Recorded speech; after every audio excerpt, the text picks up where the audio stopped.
What's up everyone, in this tutorial we'll be showing you how to trade in ESPN Fantasy Football. So stick around to the end to understand how you can do this. We will be going ahead to open our ESPN Fantasy app.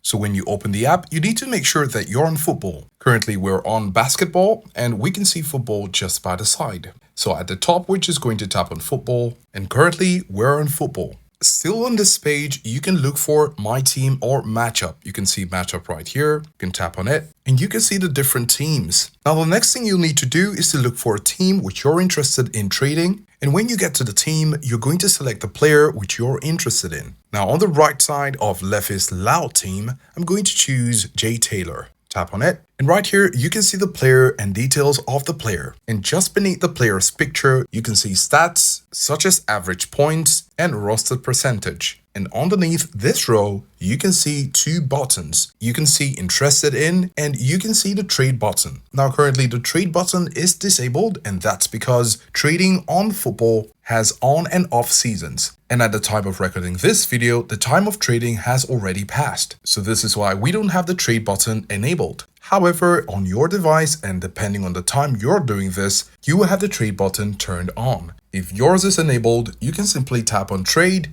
and it will take you to the page where you can see some details about this trade and you can go ahead and confirm the trade. Let us know if this was helpful and thanks for watching.